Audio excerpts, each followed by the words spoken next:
আসসালামু আলাইকুম। মোহাম্মদ ইফতেখার স্বাগত জানাচ্ছি এনটিভির মধ্যরাতের খবরে।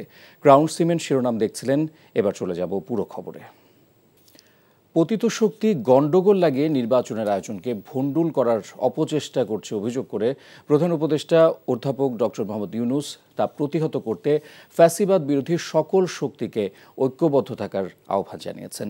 তৃতীয় দফায় শনিবার 14টি রাজনৈতিক দলের সাথে মতবিনিময়কালে প্রধান উপদেষ্টা এসব কথা বলেন বলে এক বিবৃতিতে জানিয়েছে তার প্রেস উইং। পরে 14 দলীয় জোটের প্রধান মোস্তফা জামাল হায়দার সাংবাদিকদের বলেন, আগামী 4-5 দিনের মধ্যে নির্বাচনের তারিখ ঘোষণার প্রতিশ্রুতি দিয়েছেন প্রধান উপদেষ্টা। অবশ্য তাদের এই দাবির ব্যাপারে সরকারের পক্ষ থেকে স্পষ্ট করে কিছু জানানো হয়নি। মেজবা হাসানের রিপোর্ট। নিয়মিত মতবিনিময়ের অংশ হিসাবে শনিবার বিকেলে রাষ্ট্রীয় অতিথি ভবন যমুনায় প্রধান উপদেষ্টার সঙ্গে বসেন বিভিন্ন রাজনৈতিক দলের নেতারা। বৈঠকে প্রধান উপদেষ্টা বলেন, পতিত শক্তি গণ্ডগোল লাগিয়ে নির্বাচনের আয়োজনকে ভণ্ডুল করার চেষ্টা করছে। এই অপচেষ্টাকে প্রতিহত করতে ফ্যাসিবাদ বিরোধী সকল শক্তিকে ঐক্যবদ্ধ থাকতে হবে। অভ্যুত্থানের সকল শক্তি মিলে একটি সুন্দর নির্বাচন করতে না পারলে এই মস্ত বড় সুযোগ হাতছাড়া হয়ে যাবে বলে সতর্ক করেন প্রধান উপদেষ্টা। বৈঠক শেষে কয়েকটি রাজনৈতিক দলের নেতারা বলেন, জুলাই সনদ ঘোষণার সাথে নির্বাচনের তারিখ জানাতে পারেন প্রধান উপদেষ্টা। মাননীয় প্রধান উপদেষ্টা পরিষ্কারভাবে আমাদেরকে জানান যে আগামী অল্প কয়েকদিনের ভেতরে, এবং উনি ইঙ্গিত দেন যে জুলাই সনদের সাথে নির্বাচন কবে হবে, প্রক্রিয়া কি হবে, এগুলোর পরিষ্কার অফিশিয়াল ব্রিফিং উনার তরফ থেকে আমাদের জন্য এবং জাতির জন্য পরিষ্কার করে জানানো হবে। আমি মনে করি আজকের আমাদের আলোচনার সবচেয়ে ফলপ্রসূ সাবজেক্ট হচ্ছে এইটা। উনি ওনার বক্তব্যে সুস্পষ্টভাবে বলেছেন এবং তিনি আশ্বাস দিয়েছেন আগামী 4-5 দিনের মধ্যে নির্বাচনের সুস্পষ্ট তারিখ সময় তিনি ঘোষণা করবেন। সরকারের মধ্যে আরেক সরকার লুকিয়ে রয়েছে, যার কারণে আইন শৃঙ্খলা পরিস্থিতি নিয়ন্ত্রণ সম্ভব নয় বলে মন্তব্য করেন কয়েকটি দলের নেতারা। বলেন, সুষ্ঠু নির্বাচনে প্রতিবন্ধকতা দূর করতে ফ্যাসিবাদ মুক্ত করতে হবে সব প্রতিষ্ঠান। আমরা যেমনিভাবে সবাই ঐক্যবদ্ধ ছিলাম, একতাবদ্ধ ছিলাম, ওই জায়গাটাতে আমরা সবাই স্ট্রংলি ঐক্যবদ্ধ থাকতে চাই, যেন কোনোভাবেই পরাজিত শক্তি এবং তার দোসরেরা কোনোভাবেই মাথাচাড়া দেওয়ার সুযোগ না পায়। আমরা স্বল্প সময়ের মধ্যে নির্বাচনের দিকে অগ্রসর হতে চাই, মাননীয় প্রধান উপদেষ্টা বলেছেন। এছাড়া ফ্যাসিবাদ মুক্ত দেশ গড়তে আইন শৃঙ্খলা বাহিনী সক্রিয় করতে বিভিন্ন পরামর্শ উঠে আসে বৈঠকে। Mezba Hasan, NTV news, Dhaka. Mercantile bank অর্থনীতির খবর। দেশের কয়েকটি ব্যাংকের মূলধনের 80% লুট হয়ে গেছে জানিয়ে অর্থ উপদেষ্টা ডক্টর সালেউদ্দিন আহমেদ বলেছেন, খাদের কিনার থেকে এসব ব্যাংক পুনরুদ্ধারই এখন বড় চ্যালেঞ্জ। রাজধানীর সিডাব মিলনায়তনে অর্থনীতিবিদ ডক্টর হোসেন জিল্লুর রহমানের বইয়ের মোড়ক উন্মোচন অনুষ্ঠানে যোগ দিয়ে তিনি এই কথা বলেন।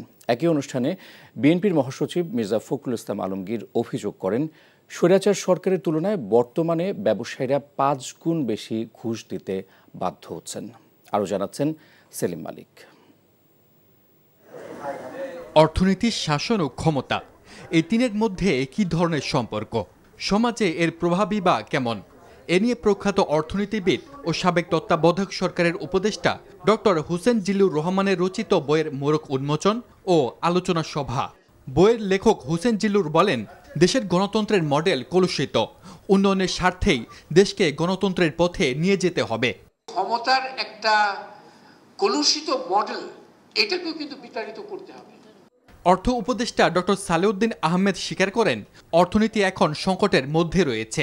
বিশেষ করে লুট হয়ে যাওয়া অর্থ ফেরত আনা এবং রুগ্ন ব্যাংকে সবল করার কাজ করছে সরকার। ব্যাংকের 80% টাকা নিয়ে চলে গেছে। ধরেন 20,000 কোটি টাকা আউটস্ট্যান্ডিং, 16,000 কোটি টাকা নাই। এখন আমরা কিছুদিন আগে হিসাব করেছি, আইএমএফ বলছে 18 বিলিয়ন, আবার ওদের বলে 35 বিলিয়ন লাগবে তোমাদের ব্যাংককে উদ্ধার করতে। ব্যবসায়ীদের অভিযোগের কথা উল্লেখ করে বিএনপির মহাসচিব মির্জা ফখরুল ইসলাম আলমগীর বলেন, স্বৈরাচারের লুটেরা অর্থনৈতিক ধারায় এখনো চলমান, এর থেকে বের হতে পারেনি অন্তর্বর্তী সরকারও।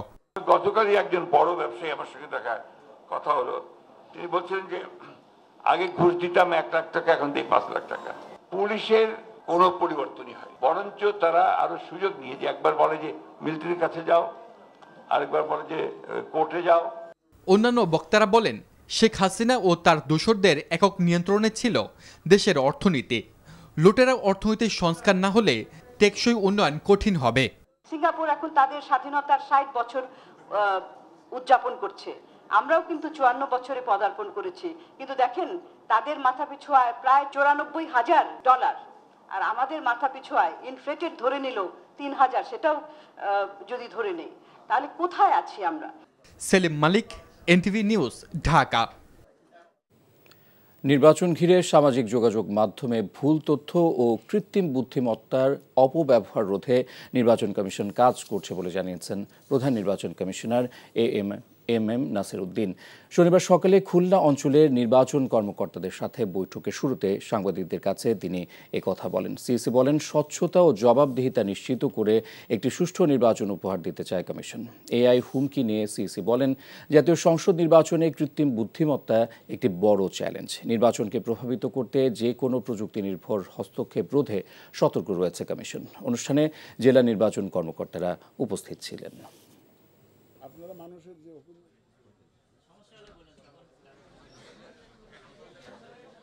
এই ইলেকশনে এই অ্যাবিউজ অফ এআই, এটা একটা আমাদের জন্য বড় চ্যালেঞ্জ হিসেবে দেখা দিয়েছে। এখন আমরা seriously we are working on it, দেশি বিদেশি বিশেষজ্ঞদের নিয়ে কাজ করছি। তো এইটা একটা একদম আমাদের অতি মডার্ন একটা যুগে একটা মডার্ন থ্রেট আমি বলবো এটাকে। যদি আমরা একটা ক্রেডিবল সুষ্ঠু নির্বাচন দিতে না পারি, বাংলাদেশের ভবিষ্যৎ উইল বি আনসার্টেইন। আগামী জাতীয় নির্বাচনের আগে গণ অভ্যুত্থানের সময় লুট হওয়া অস্ত্রসহ অবৈধ অস্ত্র উদ্ধার করা হবে বলে জানিয়েছেন স্বরাষ্ট্র উপদেষ্টা মোহাম্মদ জাহাঙ্গীর আলম। শনিবার দুপুরে নারায়ণগঞ্জ জেলা পুলিশ লাইন্স পরিদর্শন শেষে এসব কথা বলেন তিনি। স্বরাষ্ট্র উপদেষ্টা বলেন, আগামী নির্বাচনে এআই প্রযুক্তি সহিংসতার জন্য চ্যালেঞ্জ হয়ে দাঁড়াতে পারে, কারণ এ প্রযুক্তি দিয়ে সত্য মিথ্যা যাচাই করা যায় না, আর সেটির ফায়দা নিতে পারে পরাজিত শক্তি। জুলাই গণ অভ্যুত্থানের অনেক মামলায় নিরীহ মানুষকে আসামি করা হয়েছে, সুষ্ঠু তদন্তের মাধ্যমে অভিযোগপত্র দাখিল করা হবে বলে তিনি আশ্বস্ত করেন। গণ অভ্যুত্থানের পরেও বাংলাদেশকে পুরনো পদ্ধতিতে চালানোর চেষ্টা অব্যাহত আছে, সেটা তরুণরা করতে দেবে না বলে মন্তব্য করেছেন জাতীয় নাগরিক পার্টির আহ্বায়ক নাহিদ ইসলাম। দেশ গড়তে জুলাই পদযাত্রা কর্মসূচির অংশ হিসেবে শনিবার মৌলভীবাজারে পথসভা করে এসব কথা বলেন তিনি। বলেন, সংস্কার, নতুন সংবিধানের বিপক্ষে দাঁড়াচ্ছে বিভিন্ন শক্তি, কিন্তু সংস্কার আর মানুষের সকল অধিকার নিশ্চিত না করে নির্বাচন নিয়ে পড়ে থাকলে হবে না। পুলিশ হত্যার দায় 24-এর যোদ্ধাদের উপর চাপিয়ে দেওয়ার চেষ্টা চলছে অভিযোগ করে নাহিদ ইসলাম বলেন, এগুলো ফ্যাসিস্ট সরকারের গুন্ডা বাহিনীর কাজ। রোববার সকাল 10টায় নেত্রকোনা জেলা কালেক্টরেট মাঠ থেকে জুলাই পদযাত্রা শুরু করবে এনসিপি। নেত্রকোনা জেলা প্রেস ক্লাবের হল রুমে সংবাদ সম্মেলন করে কর্মসূচির সফল করার জন্য সকলের প্রতি আহ্বান জানানো হয়। বাংলাদেশের যে ঐতিহাসিক লড়াই, 1947 সালের আজাদীর লড়াই, 1971-এর স্বাধীনতা সংগ্রাম এবং 24-এর গণ অভ্যুত্থানের স্বীকৃতি দেওয়া থাকবে এবং এই সংবিধানে সকল জাতি ধর্ম সকলের সমান অধিকার নিশ্চিত করা হবে। সেই নতুন সংবিধানের বিপক্ষে দাঁড়িয়ে যাচ্ছে বিভিন্ন রাজনৈতিক শক্তি। 72-এর সংবিধানকে রক্ষা করার জন্য বিভিন্ন গোষ্ঠী রাজপথে নেমেছে। ইসলামী আন্দোলন বাংলাদেশের আমির মুফতি সৈয়দ মোহাম্মদ রেজাউল করিম বলেছেন, পিআর পদ্ধতিতে নির্বাচন হলে দেশে আর ফ্যাসিবাদ তৈরি হবে না। ইসলামী সমাজভিত্তিক কল্যাণ রাষ্ট্র প্রতিষ্ঠার দাবিতে ইসলামী আন্দোলন বাংলাদেশ খুলনা মহানগর ও জেলা শাখা আয়োজিত গণসমাবেশে প্রধান অতিথির বক্তব্যে তিনি কথা বলেন। অনুষ্ঠানে বিশেষ অতিথির বক্তব্যে জামায়াত ইসলামীর সেক্রেটারি জেনারেল মিয়া মোহাম্মদ গোলাম পরওয়ার বলেন, ফ্যাসিস্ট শেখ হাসিনার বিচার না হওয়া পর্যন্ত দেশে কোনো নির্বাচন হতে দেয়া হবে না। তিনিও পিআর পদ্ধতিতে ভোট দাবি করেন। শনিবার বিকেলে খুলনা বাবরি চত্বরে এই সমাবেশ অনুষ্ঠিত হয়। রাষ্ট্রের মৌলিক সংস্কারের জন্য সরকার ও রাজনৈতিক দলগুলোকে বাধ্য করার জন্য সুশীল সমাজের প্রতিনিধিদের অতন্দ্র প্রহরী হয়ে কাজ করার আহ্বান জানিয়েছেন সুশাসনের জন্য নাগরিক সুজনের সম্পাদক ডক্টর বদিউল আলম মজুমদার। শনিবার সুজন আয়োজিত রাষ্ট্রের গণতান্ত্রিক রূপান্তরে নাগরিক সংলাপে তিনি আহ্বান জানান। সংলাপে বিভিন্ন রাজনৈতিক দলের প্রতিনিধিরা ছাড়াও দেশের বিভিন্ন এলাকা থেকে আসা সাধারণ নাগরিকরা যোগ দেন। তারা সবাই রাষ্ট্রের মৌলিক বিষয়ে সংস্কারের উপর গুরুত্ব আরোপ করেন। তবে রাজনৈতিক দলের নেতারা সংস্কারের পাশাপাশি নির্বাচন অনুষ্ঠানের উপরও গুরুত্ব আরোপ করেন। অনেকে একে লোক দেখানোর সংস্কার উল্লেখ করে এর মাধ্যমে সাময়িক পরিবর্তন আনা সম্ভব, কিন্তু এটা স্থায়ী কোনো সমাধান নয় বলেও জানান। রাজধানী গুলশানে সাবেক এক এমপির বাসায় সমন্বয়ক পরিচয়ে চাঁদাবাজি করতে গেলে 5 যুবককে গ্রেফতার করে পুলিশ। শনিবার সন্ধ্যায় গুলশানের 83 নম্বর সড়কে সংরক্ষিত মহিলা আসনে আওয়ামী লীগ দলীয় সাবেক এমপি শাম্মী আহমেদের বাসা থেকে তাদের আটক করে পুলিশ। আটকের পর তাদের গুলশান থানা হেফাজতে নেওয়া হয়। সমন্বয়ক পরিচয়ে রিয়াদ নামে এক যুবকের নেতৃত্বে তারা ওই বাসায় চাঁদাবাজি করতে গিয়েছিলেন। জানা গেছে কয়েকদিন আগে রিয়াদ সহ কয়েকজন সাবেক ওই এমপির বাসায় গিয়ে 50 লাখ টাকা চাঁদা দাবি করেন। ওই দিন তারা 10 লাখ টাকা নিয়ে আসেন। শনিবার বাকি টাকা আনতে গেলে তারা হাতে নাতে ধরা পড়েন। এই ঘটনার পর বৈষম্য বিরোধী ছাত্র আন্দোলনের 3 নেতাকর্মীকে স্থায়ীভাবে বহিষ্কার করেছে সংগঠনটি, যা এক প্রেস বিজ্ঞপ্তির মাধ্যমে জানানো হয়েছে। গাইবান্ধার সাঘাটায় পুকুর থেকে সিজু মিয়া নামে এক যুবকের মরদেহ উদ্ধারের ঘটনায় পুলিশ হত্যা করে পুকুরে ফেলে রাখার অভিযোগ করেছে নিহতের স্বজন ও এলাকাবাসী। হত্যার বিচারের দাবিতে শনিবার বিকেল 5টার দিকে গাইবান্ধা পুলিশ সুপারের কার্যালয়ের সামনে মানববন্ধন ও বিক্ষোভ করে শত শত এলাকাবাসী। পরে তারা বৃষ্টি উপেক্ষা করে পুলিশ সুপারের কার্যালয় ঘেরাও করে অবস্থান নেয়। নিহত সিজু মিয়া গাইবান্ধা সদর উপজেলার বাগুরিয়া গ্রামের দুলাল মিয়ার ছেলে এবং ইউনিয়ন ছাত্র শিবিরের সভাপতি ছিলেন। পুলিশের ভাষ্য অনুযায়ী গত বৃহস্পতিবার রাত 10টার দিকে গাইবান্ধার সাঘাটা থানায় ঢুকে পুলিশের সহকারী উপপরিদর্শক মহসিন আলীকে ছুরিকাঘাত করে পুকুরে ঝাঁপ দেওয়ার পর ডুবে মারা যায় সিজু মিয়া। অন্তর্বর্তী সরকারের নৌ পরিবহন উপদেষ্টা সাখাওয়াত হোসেন বলেছেন, চট্টগ্রাম বন্দরকে আধুনিক বন্দরে রূপান্তর করা বর্তমান সরকারের জন্য অন্যতম চ্যালেঞ্জ। শনিবার রাতে চট্টগ্রামের একটি 5 তারকা হোটেলে আয়োজিত চট্টগ্রাম বন্দরের স্বয়ংক্রিয় ডিজিটাল পেমেন্ট পদ্ধতির উদ্বোধনী অনুষ্ঠানে প্রধান অতিথির বক্তব্যে নৌ উপদেষ্টা এসব কথা বলেন। চট্টগ্রাম বন্দর কর্তৃপক্ষ এবং বেসরকারি খাতের ইস্টার্ন ব্যাংক পারস্পরিক সহযোগিতায় বন্দরে চালু করেছে স্বয়ংক্রিয়, নিরাপদ ও স্বচ্ছ ডিজিটাল পেমেন্ট পদ্ধতি। অনুষ্ঠানে চট্টগ্রাম সিটি কর্পোরেশনের মেয়র ডক্টর শাহাদাত হোসেন, চট্টগ্রাম বন্দর কর্তৃপক্ষের চেয়ারম্যান SM মনিরুজ্জামান, EBL ব্যাংকের ব্যবস্থাপনা পরিচালক আলী রেজা ইফতেখার বক্তব্য রাখেন। মাইলস্টোন স্কুল অ্যান্ড কলেজে যুদ্ধবিমান বিধ্বস্তের ঘটনায় হতাহত পরিবারগুলোকে যথাযথ ক্ষতিপূরণ দিতে সরকারের প্রতি দাবি জানিয়েছেন বিএনপির স্থায়ী কমিটির সদস্য ডক্টর আব্দুল মঈন খান। শনিবার ঢাকার উত্তরার 12 নম্বর সেক্টরে মাইলস্টোন বিমান দুর্ঘটনায় নিহত ওকিয়া ফেরদৌস নিধির পরিবারের সাথে সাক্ষাৎ শেষে তিনি আরও বলেন, এই দুর্ঘটনা থেকে শিক্ষা নিয়ে আগামীতে আরও সতর্ক থাকতে হবে। এ সময় বর্তমান অন্তর্বর্তী সরকার নানা কাজে জড়িয়ে পড়েছে মন্তব্য করে দেশের কল্যাণ কাজ করার আহ্বান জানান ডক্টর আব্দুল মঈন খান। একই সাথে জরুরি সংস্কার করে দ্রুত নির্বাচনের আহ্বানও জানান তিনি। আগামীতে জনপ্রতিনিধিরা দেশের কল্যাণে কাজ করবে বলে আশা প্রকাশ করেন মঈন খান। এছাড়া মাইলস্টোন দুর্ঘটনার নিহত অভিভাবক রজনী ইসলামের পরিবারের পাশে দাঁড়িয়েছেন বিএনপির যুগ্ম মহাসচিব হাবিবুন নবী খান সোহেল। শনিবার দুপুরে উত্তরার রূপায়ণ সিটি এলাকায় নিহতের বাসায় গিয়ে পরিবারের খোঁজ খবর নেন তিনি। একই সঙ্গে বিএনপির ভারপ্রাপ্ত চেয়ারম্যান তারেক রহমানের পক্ষ থেকে সমবেদনাও জানান তিনি। রজনী ইসলামের স্বামী জহুরুল ইসলাম, 5ম শ্রেণীতে পড়ুয়া মেয়ে ঝুমঝুম ও 6ষ্ঠ শ্রেণীতে পড়ুয়া ছেলে রুহান সহ শোকে স্তব্ধ পরিবারটিকে সান্ত্বনা দেন। পরে ঘটনাস্থল পরিদর্শন শেষে তিনি জানান, বাংলাদেশের দুর্যোগ ব্যবস্থাপনার সক্ষমতা সীমিত, দুর্ঘটনা ঘটলেই আলোচনা শুরু হয়, কিন্তু পরে কার্যকর পদক্ষেপ দেখা যায় না। এখন এই সময় বাস্তবসম্মত উদ্যোগ নেয়ার বলেও জানান তিনি। নজরুল একাডেমি প্রকাশিত নজরুল গবেষক মিন্টু রহমান রচিত গবেষণাধর্মী গ্রন্থ নজরুল সাহিত্যে অবরোধ বইয়ের মোড়ক উন্মোচন করা হয়েছে। শনিবার সন্ধ্যায় রাজধানীর 5 তারকা একটি হোটেলে বইটির মোড়ক উন্মোচন অনুষ্ঠিত হয়। এ সময় কবি আল মুজাহিদ, কবি মোহন রায় সহ অনেক কবি সাহিত্যিক উপস্থিত ছিলেন। এছাড়া নজরুল সঙ্গীতের তারকা শিল্পী ফাতেমাতুজ জোহরা, ফেরদৌস আরা, ইয়াসমিন মুশতারি, ফাহমিদা রহমান সহ অনেক সঙ্গীত শিল্পী সঙ্গীত পরিবেশন করেন। নজরুল একাডেমির সাধারণ সম্পাদক মিন্টু রহমানের লেখা বইটিতে জাতীয় কবি কাজী নজরুল ইসলামের সৃষ্টিকর্ম নিয়ে প্রাসঙ্গিক আলোচনা পাওয়া যাবে। বইটির প্রকাশ বাংলা সাহিত্যাঙ্গনে বিশেষ ভূমিকা রাখবে বলে মন্তব্য করেন বক্তারা।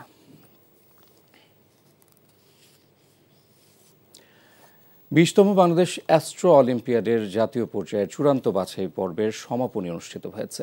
বাংলাদেশ অ্যাস্ট্রোনমিক্যাল অ্যাসোসিয়েশনের উদ্যোগে শনিবার ইস্ট ওয়েস্ট ইউনিভার্সিটিতে দিনব্যাপী রকেটের মডেল তৈরি, প্ল্যানেটোরিয়াম শো, মিজুবাস প্রদর্শনী এবং বিজ্ঞান আলোচনা সহ নানা আয়োজন করা হয়। এ প্রতিযোগিতায় দেশের 11টি জেলার প্রায় 300 অংশগ্রহণকারী থেকে 2 গ্রুপে মোট 30 জনকে চূড়ান্ত বাছাই করা হয়। পরে বিজয়ীদের হাতে ক্রেস্ট ও সার্টিফিকেট তুলে দেন অতিথিরা। প্রতিযোগিতার প্রথম থেকে পঞ্চম স্থান অধিকারীদের যথাক্রমে 15,000, 10,000 ও 5,000 টাকা করে আর্থিক পুরস্কার প্রদান করা হয়। সৌদি আরব প্রবাসীদের ভালোবাসায় সিক্ত দর্শক নন্দিত চ্যানেল এনটিভি 22 পেরিয়ে 23 বছরে পদার্পণ উপলক্ষে আয়োজন করা হয় বর্ণাঢ্য অনুষ্ঠানের। এনটিভি সৌদি আরব প্রতিনিধি ফারুক আহমেদ চানের পাঠানো রিপোর্ট।